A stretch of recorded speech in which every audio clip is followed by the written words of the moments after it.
Devant toute la famille, le soir de Noël, ma sœur a hurlé, « C'est elle ou moi.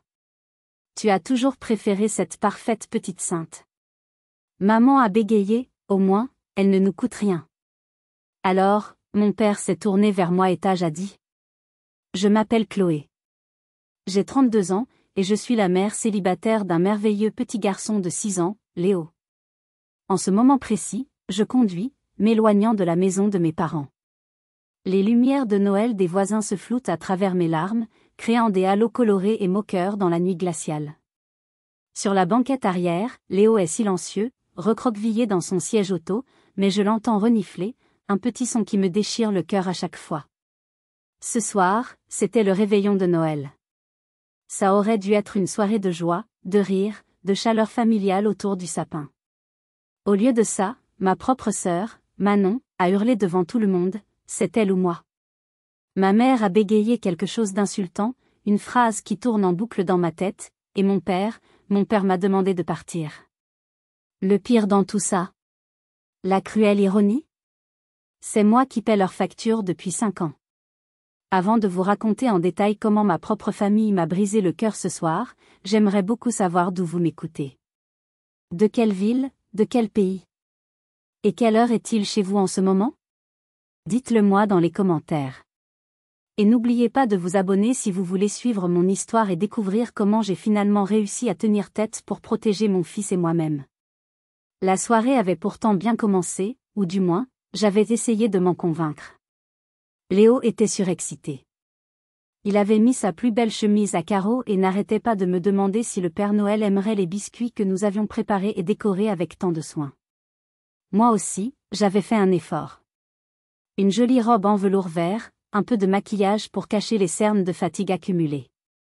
J'espérais, comme chaque année, avec la naïveté d'une enfant, que la magie de Noël opérerait, que les vieilles tensions et les rancœurs s'apaiseraient le temps d'une soirée. Quelle idiote j'ai été. La porte s'est ouverte sur le visage tendu de ma mère, Martine. Chloé, Léo. Entrez vite, il fait froid. Pas de « Joyeux Noël », pas d'embrassade chaleureuse. Juste une injonction. L'odeur de la dinde rôtie et du sapin flottait dans l'air, mais l'atmosphère était glaciale, pesante.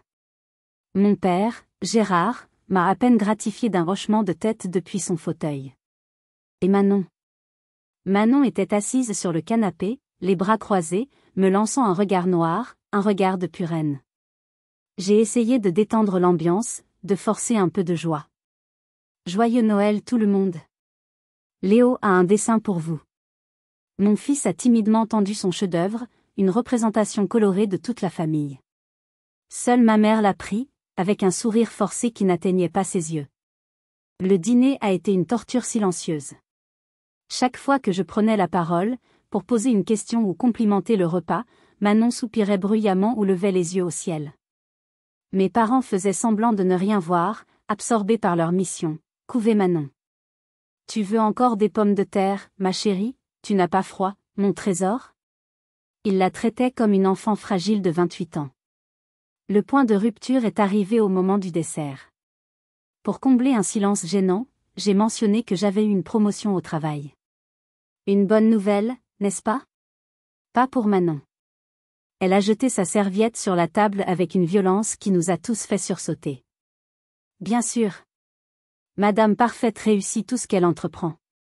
Elle a une carrière, un fils parfait, une vie parfaite. Ça doit être facile de juger les autres quand on a tout. J'étais abasourdie. Manon, je ne te juge pas. Je partageais juste une nouvelle.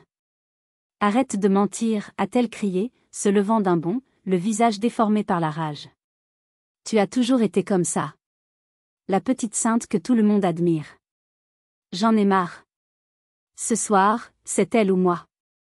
Un silence de mort est tombé sur la table. Léo s'est mis à pleurer, effrayé par les cris. J'ai regardé mes parents, les suppliant du regard d'intervenir, de la raisonner. Ma mère a bégayé, « Manon, calme-toi. Tu sais bien que Chloé.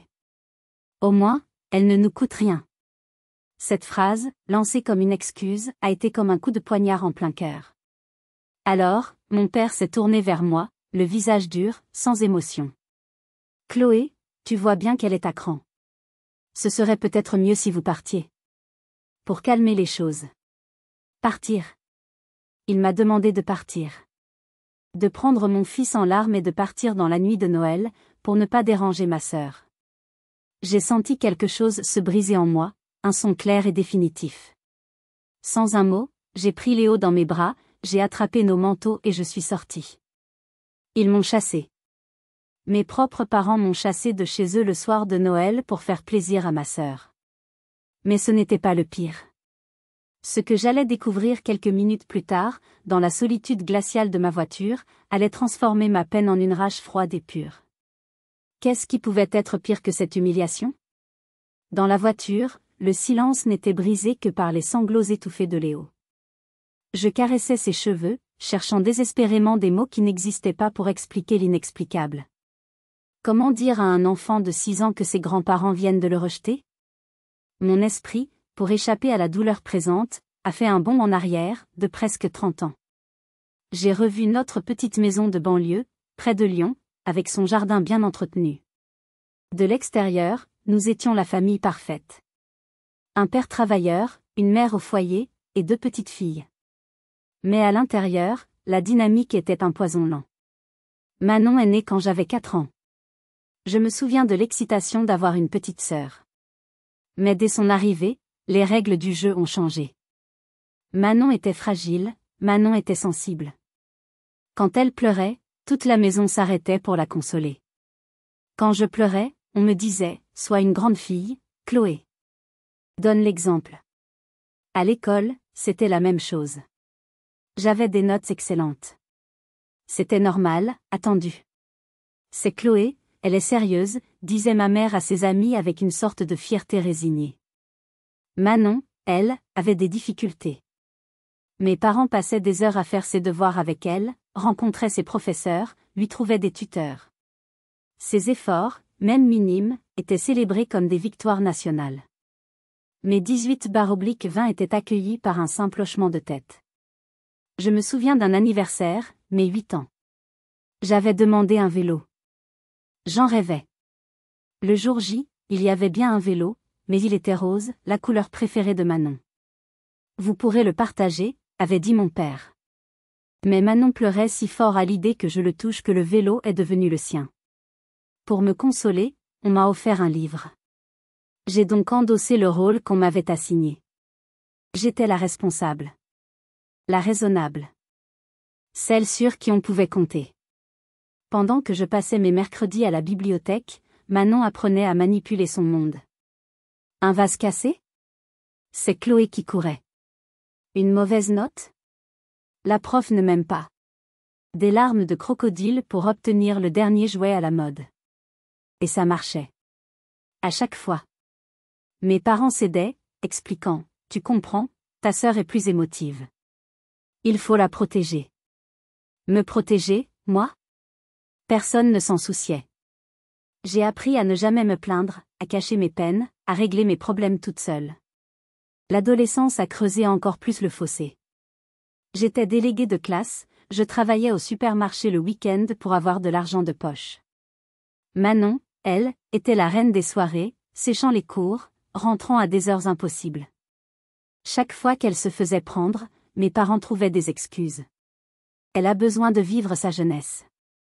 Ses amis ont une mauvaise influence. Jamais, au grand jamais, ce n'était de sa faute.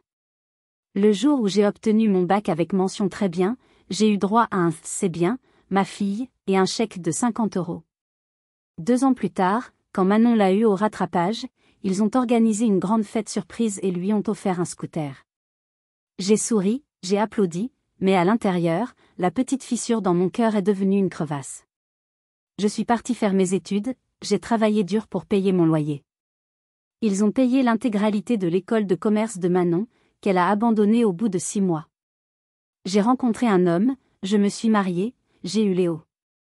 Mon mariage a échoué. J'ai dû me battre, seule, pour reconstruire ma vie, pour offrir un foyer stable à mon fils. Pendant ce temps, Manon enchaînait les petits boulots et les petits amis, retournant vivre chez mes parents entre chaque échec. Je me suis toujours dit que c'était leur façon d'aimer, qu'il s'inquiétait plus pour elle parce qu'elle semblait plus perdue. J'ai accepté cette injustice au nom de la sacro-sainte famille. Mais ce soir, en regardant le visage de mon fils taché de larmes, je me suis rendu compte de mon erreur monumentale. Ce n'était pas de l'amour protecteur. C'était une préférence. Une injustice flagrante qui durait depuis 30 ans.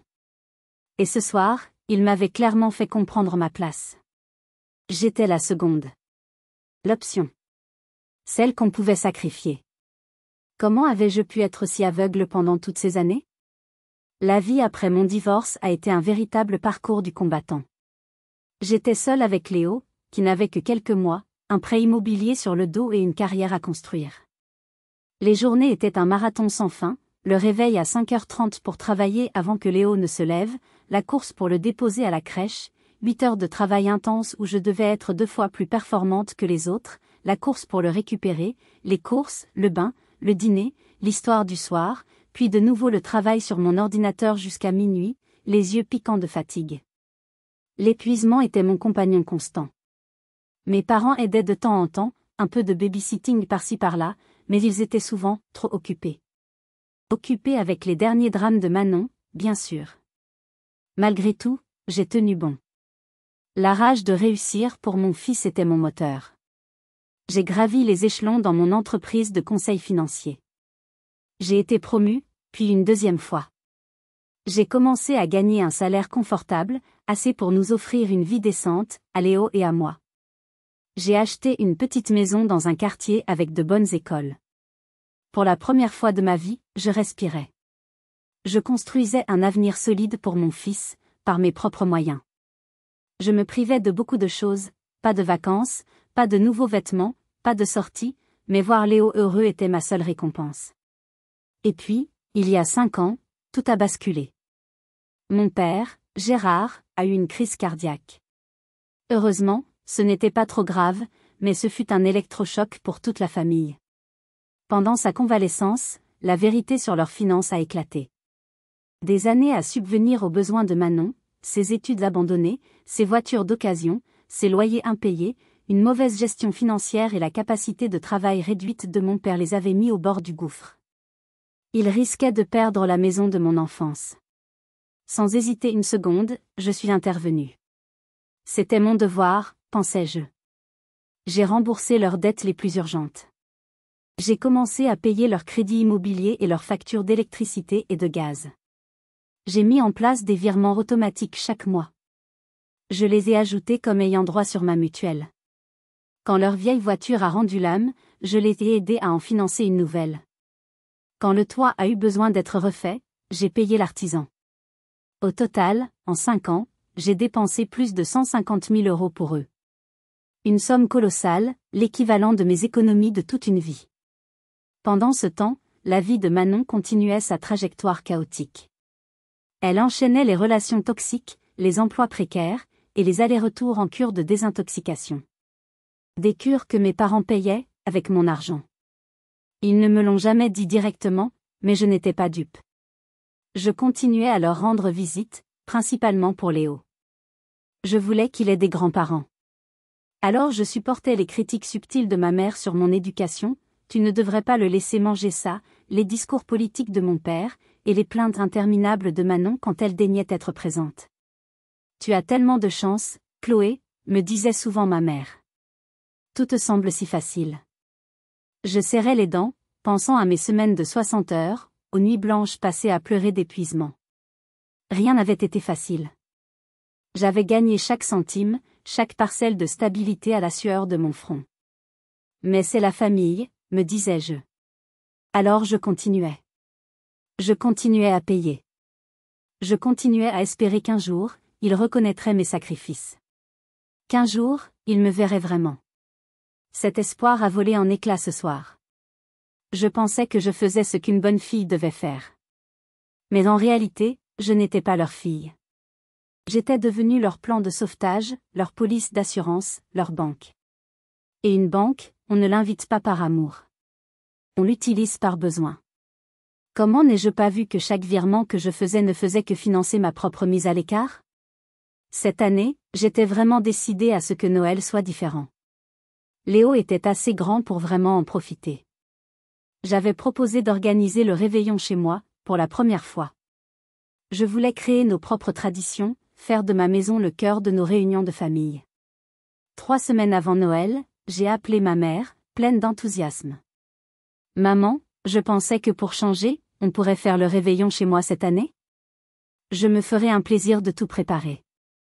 Un silence a suivi. Puis, elle m'a coupé net. Oh, Chloé, c'est gentil, mais nous pensions le faire ici cette année. Ton père se sent mieux, et on aimerait bien retrouver l'ambiance d'avant. J'ai été déçue, mais je n'ai pas insisté. D'accord, maman. Est-ce que j'apporte quelque chose? Juste toi et Léo, a-t-elle répondu joyeusement. Et peut-être ta bûche au chocolat. Tout le monde l'adore. La semaine précédant Noël, j'ai commencé à sentir que quelque chose n'allait pas. Un soir, ma mère m'a appelé. Sa voix était faussement désinvolte, ce qui était toujours un mauvais signe. Chloé, ma chérie. Je me demandais. Est-ce que c'est vraiment indispensable que tu viennes le 24? J'ai failli en laisser tomber mon téléphone. Le mot « indispensable » a résonné douloureusement. Pardon? Mais, c'est le réveillon de Noël. Oui, bien sûr, a-t-elle rétropédalé, sentant sa maladresse. C'est juste que, tu es si occupée avec ton travail, la route peut être fatigante. Maman, c'est à 40 minutes de route et j'ai déjà posé mes congés. Est-ce qu'il y a un problème? Non, non, tout va bien, a-t-elle insisté. Juste une pensée comme ça. On se voit jeudi alors. J'ai raccroché, un sentiment de malaise grandissant en moi. 2 jours plus tard, c'est mon père qui a appelé. Sa voix était grave. Chloé, il faut que tu saches, Manon traverse une période difficile. Elle vient de rompre avec son copain, c'est très dur pour elle. Sois compréhensive si elle est un peu, à fleur de peau. Mon cœur s'est serré. Encore et toujours Manon. Papa, j'essaie toujours d'être gentil avec elle. Ce n'est pas moi qui crée les problèmes. Je sais, ma puce, a-t-il soupiré. C'est juste, une situation délicate. Ne mets pas d'huile sur le feu. La suggestion était claire, la responsabilité de la paix familiale reposait, comme toujours, sur mes épaules. La veille du réveillon, un SMS de ma mère, pourrais-tu arriver vers 20h au lieu de 19h? J'ai besoin de plus de temps pour préparer. Mes soupçons grandissaient. J'en ai parlé à mon amie Sophie en buvant un café. C'est vraiment bizarre, a-t-elle froncé les sourcils. Surtout après qu'elle t'ait demandé si tu devais vraiment venir. On dirait qu'ils essaient de te décourager. Fais attention, Chloé. Peut-être qu'ils ont encore des problèmes d'argent et qu'ils ont honte, ai-je suggéré, cherchant toujours une excuse. Tu es trop bonne avec eux, a-t-elle répondu doucement.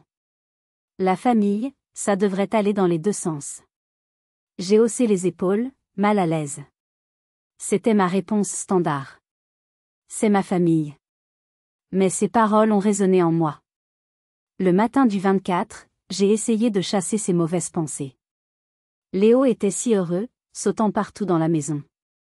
Nous avons regardé des dessins animés, préparé les cadeaux. En m'habillant, je me suis regardée dans le miroir. Ce n'est qu'un dîner de famille, me suis-je dit. Quoi qu'il se passe avec Manon, nous pouvons gérer ça pendant quelques heures. J'ai ignoré mon instinct qui me hurlait que quelque chose de terrible se préparait. J'ai choisi de croire en la magie de Noël, en l'amour familial. Je n'aurais jamais dû. J'ai mis ma déception et mes doutes dans une petite boîte au fond de mon esprit, et j'ai avancé vers le désastre. Pourquoi n'ai-je pas écouté cette petite voix qui me disait de rester chez moi? Nous sommes arrivés chez mes parents à 20h précises. Léo, tout fier, portait la bûche au chocolat que nous avions faite ensemble. En entrant, j'ai tout de suite senti la tension. Ma tante Isabelle et mon oncle Paul étaient là, mais personne ne semblait vraiment détendu. Les sourires étaient crispés, les conversations forcées. Ma mère m'a prise à part dans la cuisine. Écoute, Manon n'est vraiment pas bien. Elle a pleuré toute la journée. S'il te plaît, essaie de ne pas la contrarier. Encore une fois, la responsabilité m'incombait. J'ai posé la bûche sur le plan de travail, et c'est là que je les ai entendus. Ma mère et ma tante discutaient à voix basse dans le cellier, la porte entr'ouverte. Heureusement qu'on est là pour elle, disait ma mère avec un soupir dramatique. Elle avait cette énorme dette de loyer. Gérard et moi, on a dû puiser dans nos économies pour l'aider. C'est normal, c'est notre fille. Mon sang s'est glacé. Leurs économies? Quelles économies? C'était mon argent. L'argent que je leur versais tous les mois. Ils s'attribuaient le mérite de ma générosité, me faisant passer pour celle qui ne faisait rien, l'égoïste qui réussissait sa vie sans se soucier des autres. J'ai senti la nausée monter. J'ai fait demi-tour, le cœur battant à tout rompre, et je suis tombée nez à nez avec Manon. « Qu'est-ce que tu fais là à écouter aux portes » m'a-t-elle lancée, agressive. Je n'écoutais pas, Arrête. Tu es toujours en train de fouiner, de chercher un moyen de me faire passer pour une ratée. Le ton est monté en quelques secondes. Tout le monde est arrivé dans le couloir, attiré par le bruit. C'est là qu'elle a explosé, comme je vous l'ai raconté. C'est elle ou moi, a-t-elle hurlé, le doigt pointé sur moi. Tu as toujours préféré cette parfaite petite sainte. Léo, effrayé, s'est accroché à ma jambe en pleurant. J'ai cherché le soutien de mes parents. Mais ils ne regardaient que Manon, avec une inquiétude paniquée, comme si elle allait se briser. Mon oncle et ma tante, eux, regardaient leurs pieds, terriblement gênés. Puis ma mère a prononcé cette phrase terrible, au moins, elle ne nous coûte rien. Comme si ma seule valeur à leurs yeux était de ne pas être un fardeau financier.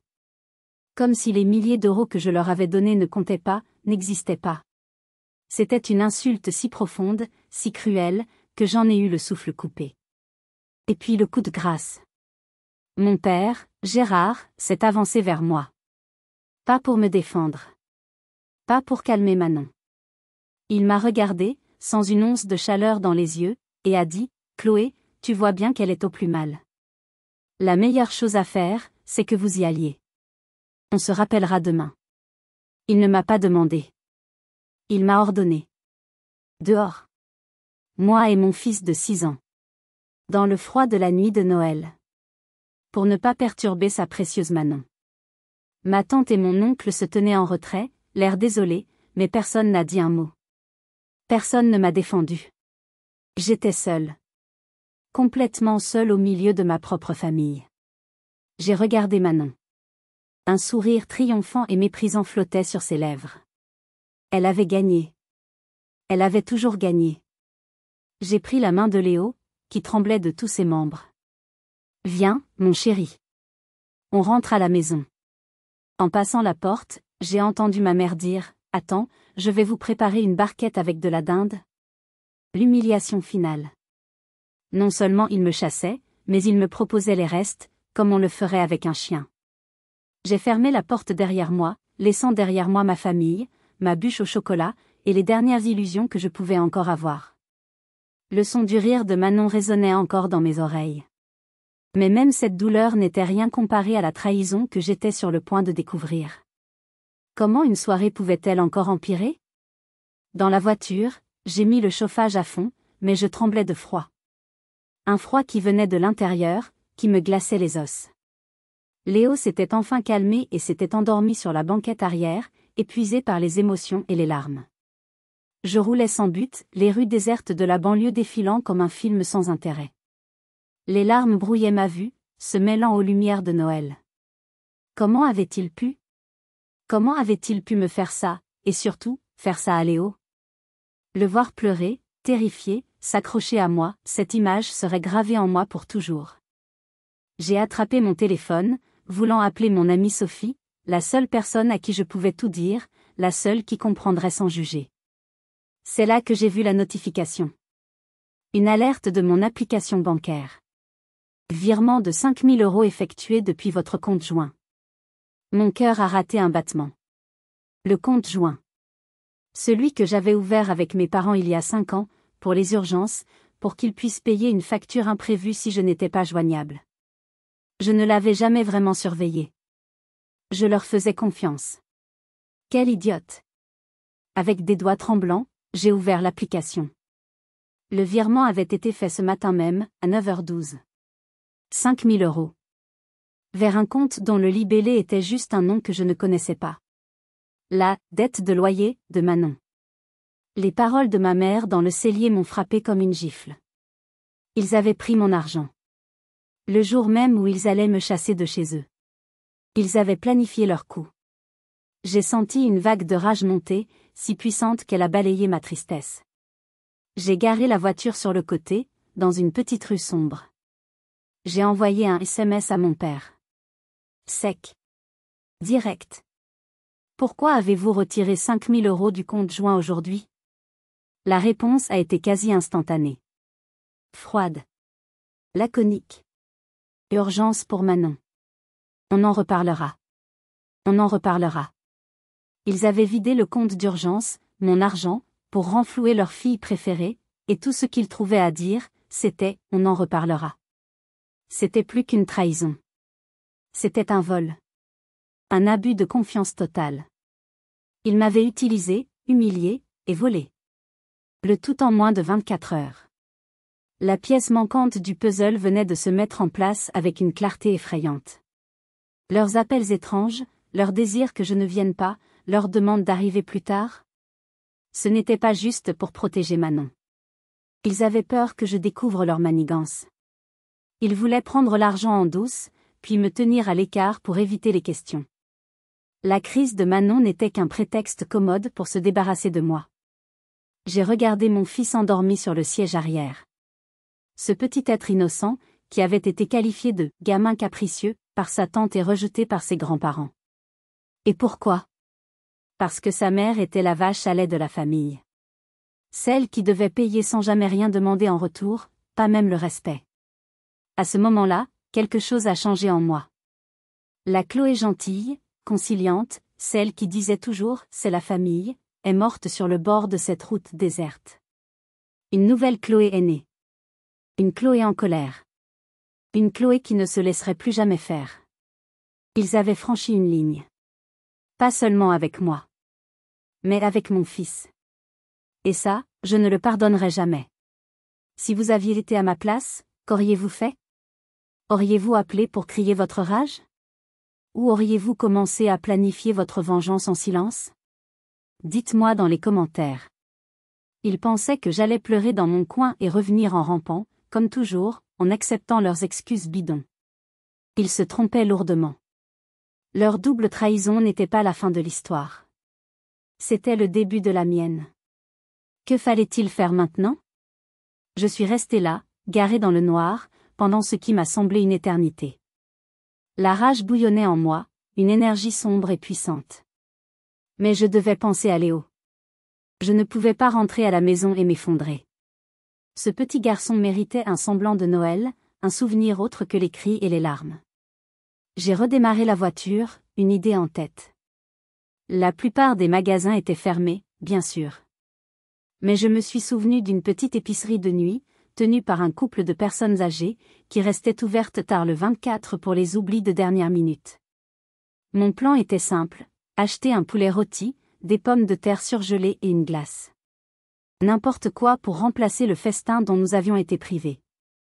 La boutique était presque vide, baignée d'une lumière blafarde.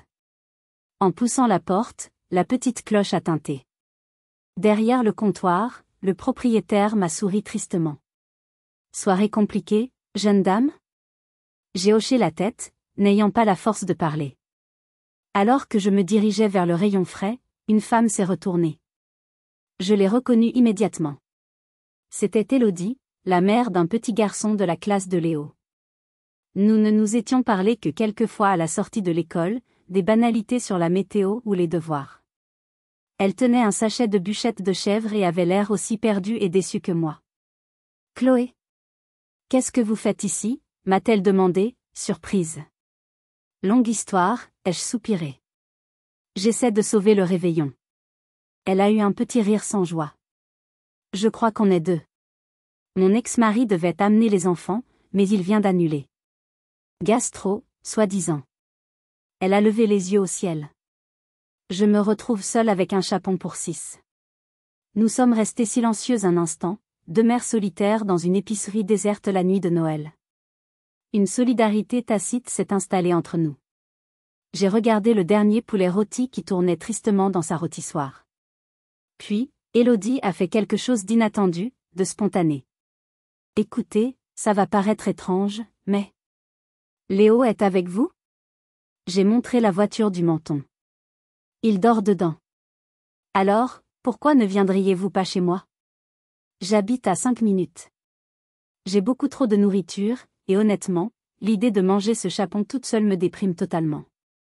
Ce ne sera pas le grand luxe, mais ce sera mieux que rien. J'ai hésité. M'imposer chez une quasi-inconnue? C'était impensable. Mais j'ai regardé par la fenêtre. J'ai vu la petite tête de Léo, endormie contre la vitre. Et j'ai pensé à l'alternative, un repas triste dans notre cuisine silencieuse, avec ma peine pour seule compagnie. L'offre d'Élodie n'était pas de la pitié. C'était une bouée de sauvetage. Si vous êtes sûr que ça ne vous dérange pas. Au contraire, a-t-elle dit avec un vrai sourire, le premier que je voyais de la soirée. Vous me sauveriez la soirée. 5 minutes plus tard, je portais un Léo endormi dans un appartement chaleureux qui sentait bon la cannelle et le pain d'épices. Élodie était l'opposé de ma famille, simple, directe, bienveillante. Nous avons réchauffé le dîner, ouvert une bouteille de vin. Nous n'avons pas beaucoup parlé de nos malheurs respectifs. Nous avons parlé de nos enfants, de l'école, de nos boulots, de la vie. Quand Léo s'est réveillé, il était un peu perdu, mais Élodie lui a montré un immense circuit de train électrique installé dans le salon. Ses yeux se sont illuminés. Pour la première fois de la soirée, il a souri. Un vrai sourire d'enfant. Nous avons mangé notre chapon et mon poulet rôti sur sa table de cuisine, avec des serviettes en papier. C'était le réveillon le plus improvisé de ma vie. Et c'était le plus sincère, le plus authentique. Cette soirée, née du hasard et de la gentillesse d'une autre mère, m'a donné une force que je ne soupçonnais pas. Elle m'a rappelé que la famille n'est pas toujours une question de sang. Parfois, on la trouve là où on s'y attend le moins. En partant, Élodie m'a serré dans ses bras. N'hésitez pas si vous avez besoin de quoi que ce soit. Cette simple phrase contenait plus de soutien et de chaleur que toutes les paroles de mes parents depuis des années. Je savais maintenant ce que je devais faire. Comment allais-je utiliser cette nouvelle force? Une fois Léo recouché dans son lit, l'adrénaline de la soirée a laissé place à une détermination glaciale. La chaleur de l'accueil d'Élodie avait ravivé une flamme en moi. Je n'étais plus une victime brisée pleurant dans sa voiture. J'étais une mère qui allait protéger son enfant et se protéger elle-même. J'étais une femme qui allait reprendre le contrôle. Je me suis assise à la table de la cuisine, mon ordinateur portable ouvert devant moi. Fini les larmes. Fini les excuses. L'heure des comptes avait sonné. Ma première action a été de me connecter à mon compte bancaire. Le fameux compte joint. Il restait un peu plus de 2000 € dessus. Sans une seconde d'hésitation, j'ai cliqué sur « Virement ». J'ai transféré chaque centime restant sur mon compte personnel. Puis, j'ai cherché l'option « Clôturer le compte ». L'interface me demandait une raison. J'ai tapé « Abus de confiance ». C'était fait. Le robinet financier était officiellement et définitivement fermé. Le sentiment de pouvoir que ce simple clic m'a procuré était immense. Ensuite, j'ai ouvert ma boîte mail. J'ai commencé à écrire un long message, plein de rage et de reproches, déversant 30 ans de frustration. Je l'ai relu. Et je l'ai effacé. La colère ne mènerait à rien. Il ne comprendrait pas, se poserait en victime. J'avais besoin de quelque chose de différent. De quelque chose de froid, de factuel, d'inattaquable. J'ai rédigé un nouveau mail. Court. Précis. Chirurgical. Maman, papa. Ce qui s'est passé ce soir est inacceptable et profondément blessant pour Léo et pour moi. J'ai besoin de temps pour réfléchir à la nature de notre relation. Merci de ne pas me contacter, ni par téléphone, ni par message, pendant quelques jours. Je vous appellerai quand je serai prête. Concernant le retrait de 5000 €, j'attends des explications complètes et détaillées. En attendant, j'ai clôturé le compte joint. Nous devrons discuter de nos arrangements financiers futurs, car ils ne pourront plus continuer sous leur forme actuelle. Chloé. J'ai lu et relu chaque mot. C'était parfait. Pas d'émotion excessive. Juste des faits et des conséquences. J'ai cliqué sur « Envoyer » avant de pouvoir changer d'avis. Un poids énorme s'est envolé de mes épaules. C'était la première fois de ma vie que je leur imposais une limite. Une vraie. Pas une supplication, mais une déclaration. Ma dernière action de la nuit a été d'envoyer un email à mon conseiller financier. L'objet était simple, rendez-vous urge, réorganisation financière familiale. Dans le corps du message, j'ai brièvement expliqué la situation et demandé un rendez-vous dès que possible après Noël pour discuter de la mise en place d'une nouvelle stratégie. Une stratégie de désengagement total. J'ai éteint l'ordinateur. La maison était silencieuse. Dehors, la nuit de Noël touchait à sa fin. Mais pour moi, une nouvelle ère commençait. Une ère où je n'étais plus la solution facile, la ressource inépuisable.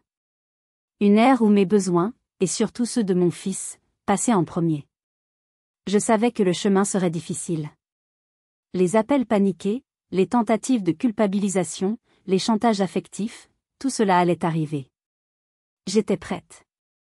Pour la première fois, je me sentais prête à y faire face. Ils avaient déclenché une guerre, mais savaient-ils seulement à qui ils avaient affaire maintenant? 3 jours plus tard, j'ai déposé Léo chez Élodie pour un après-midi de jeu. J'avais un dossier sous le bras. Un dossier que j'avais passé les dernières 48 heures à compiler méticuleusement, relevé de comptes, factures, copies des virements. Des preuves. Des faits. Je me suis garée devant la maison de mes parents. Mon cœur battait fort, mais ce n'était pas de la peur. C'était de la détermination. J'ai sonné. C'est ma mère qui a ouvert, l'air hagard, les yeux rougis. Chloé. On était si inquiets. Tu ne répondais pas. Je t'avais demandé de ne pas m'appeler, ai-je dit froidement. Je ne suis pas là pour parler de ça. Je suis là pour affaires. Je suis entrée dans le salon. Mon père était assis dans son fauteuil, l'air bougon. J'ai posé le dossier sur la table basse. Ceci est le relevé de tout le soutien financier que je vous ai apporté ces 5 dernières années. Le total est de 158 240 €. Ils sont restés silencieux, stupéfaits. Le chiffre, écrit en gros, semblait les frapper physiquement. Ça ne peut pas être autant, a fini par dire mon père, d'une voix faible. Les chiffres sont là, ai-je rétorqué en sortant les documents un par un. Le crédit de la maison, l'électricité, les assurances, les réparations, les cures de Manon, tout y est. Noir sur blanc. Alors que je commençais à détailler, la sonnette a retenti. Ma mère est allée ouvrir. C'était Madame Dubois, la voisine la plus curieuse du quartier, venue apporter une part de galettes. Un timing parfait. Ou désastreux. Mon père a vu là une opportunité. Il s'est levé, a pris un air de victime pathétique. Ah, Madame Dubois, entrez. Vous tombez en plein drame familial. Ma fille, Chloé, vient nous accuser d'être des voleurs. Elle nous jette à la figure l'argent qu'elle nous a donné. Après tout ce qu'on a fait pour elle. Il essayait de m'humilier publiquement, de me faire passer pour la fille ingrate et matérialiste. Mais je n'ai pas flanché. J'ai regardé Madame Dubois, puis mon père. Ce n'est pas une accusation, papa. C'est un fait. Et puisque Madame Dubois est là, elle sera témoin. Voici la preuve du virement de 5 000 € que vous avez fait dans mon dos, le matin même où vous m'avez chassé de chez vous. J'ai tendu le relevé bancaire. Le visage de mon père a viré au rouge. Madame Dubois, les yeux ronds comme des soucoupes, regardait le papier, savourant chaque détail. Nous devions aider Manon, a balbutié ma mère. Aider Manon? Ou continuer à lui mentir? C'est à ce moment-là que la porte s'est ouverte. Manon. Elle a vu les papiers, Madame Dubois, et mon visage fermé. Qu'est-ce qui se passe ici? Ta sœur est en train de nous faire un procès, a grogné mon père. Je ne fais pas de procès, ai-je dit calmement, en me tournant vers Manon. Je rétablis juste la vérité. Sais-tu qui a payé ta dernière cure de désintoxication, Manon? Et les 3 d'avant? Elle a froncé les sourcils. Ben. Papa et maman. Non. C'est moi. Tout comme j'ai payé le loyer que tu ne payais pas. Tout comme je paie le toit sous lequel tu vis gratuitement. L'argent que tu croyais venir d'eux, venait de moi. Le silence qui a suivi a été assourdissant. Manon m'a regardé, puis a regardé nos parents. Leur silence coupable était la seule confirmation dont elle avait besoin. Le mur de mensonges qu'ils avaient bâti pendant des années venait de s'effondrer. Madame Dubois, sentant qu'elle assistait à un moment historique, s'était discrètement assise sur le bord du canapé, n'en perdant pas une miette. Le visage de Manon est passé par toutes les couleurs. La surprise, l'incrédulité, puis une lueur de compréhension. Mais avant qu'elle ne puisse dire quoi que ce soit, j'ai repris la parole, car je n'avais pas encore terminé. Le plus dur restait à venir. La raison pour laquelle je suis ici, ai-je continué, ma voix toujours aussi calme et posée, dominant le silence pesant du salon, n'est pas pour vous réclamer cet argent. Considérez-le comme le prix de ma liberté. Le prix que j'ai payé pour enfin comprendre. Mon père a ouvert la bouche pour protester, mais je l'ai arrêté d'un regard si froid qu'il s'est tu. Je suis ici pour vous informer que nos arrangements financiers changent. À partir de maintenant. Qu'est-ce que tu veux dire, a demandé ma mère, la panique commençant à poindre dans sa voix. Elle se tordait les mains, le regard fuyant. Je veux dire que le soutien inconditionnel, c'est terminé. J'ai parlé à mon conseiller. Nous avons mis en place un plan de transition sur 6 mois. Le mois prochain, mon aide diminuera de 25%. Le mois suivant, de 50%, et ainsi de suite, jusqu'à atteindre 0. Cela vous laisse 6 mois pour trouver des solutions. Tu ne peux pas faire ça, s'est écrié mon père, se levant de son fauteuil. Nous allons perdre la maison. Avec ma santé. C'est inhumain. Vous avez des options, ai-je répondu, imperturbable. Vendre la maison et prendre un appartement plus petit, ce que vous auriez dû faire il y a des années. Faire une hypothèque inversée. Mon conseiller est prêt à vous rencontrer pour en discuter. Mais ce ne sont plus mes problèmes. Ce sont les vôtres. C'est à cause d'une seule mauvaise soirée, a demandé mon père, incrédule. Tu nous abandonnes pour une dispute de Noël? Ce n'est pas à cause de Noël, ai-je clarifié. Noël a juste été le moment où j'ai enfin ouvert les yeux. C'est à cause de 5 ans, non, de 30 ans, où vous m'avez considérée comme acquise. Où vous avez accepté mon argent en donnant le crédit à Manon. Où vous avez toujours fait passer ses besoins avant les miens, et surtout, avant ceux de votre petit-fils. Manon, qui était restée silencieuse, a fait un bruit de dédain. Alors c'est bien ça. Tout tourne autour de l'argent. Tu nous le jettes à la figure. Je me suis tournée vers elle. Non, Manon. Ça tourne autour du respect. Un respect que tu n'as jamais eu pour moi, et que nos parents ne m'ont jamais accordé. Ça tourne autour de la vérité que l'on t'a cachée, te laissant croire que tu pouvais vivre sans conséquence. Je me suis levée, rassemblant mes documents. Madame Dubois, elle aussi, s'est levée, sentant que le spectacle était terminé et qu'elle avait assez de potins pour tout l'hiver. Chloé, s'il te plaît, a supplié ma mère, les larmes aux yeux. Vous pouvez y arriver, lui ai-je assuré, sans chaleur mais sans méchanceté. Vous êtes des adultes intelligents et capables. Vous êtes juste devenus dépendants de mon aide, mais cela ne veut pas dire que vous en avez besoin pour survivre. La colère a finalement remplacé l'incrédulité sur le visage de mon père. Alors c'est tout. Après tout ce qu'on a fait pour toi, tu nous tournes le dos. L'ironie de sa phrase m'a presque fait rire. Je ne vous tourne pas le dos. Je construis une barrière. Une barrière saine qui aurait dû exister depuis le début. Je me suis dirigée vers la porte. Manon s'est mise sur mon chemin, tu te crois tellement parfaite, n'est-ce pas? Avec ta carrière, ton gosse et ta grande maison. Je l'ai regardé droit dans les yeux. Non. Mais je sais ce que je vaux. Et je sais ce que mon fils mérite. J'espère sincèrement que tu obtiendras l'aide dont tu as besoin, Manon. Mais ton mal-être ne te donne pas le droit de faire du mal aux autres, surtout pas à un enfant. J'ai ouvert la porte. Ma mère pleurait. Et pour les anniversaires? Les prochaines fêtes? Les prochaines fêtes, ai-je dit en la regardant une dernière fois, seront basées sur le respect mutuel. Ou elles ne seront pas. J'ai quitté la maison la tête haute, laissant derrière moi un silence assourdissant, celui de la vérité. La guerre n'était pas terminée, mais la bataille la plus importante, celle pour ma dignité, venait d'être gagnée.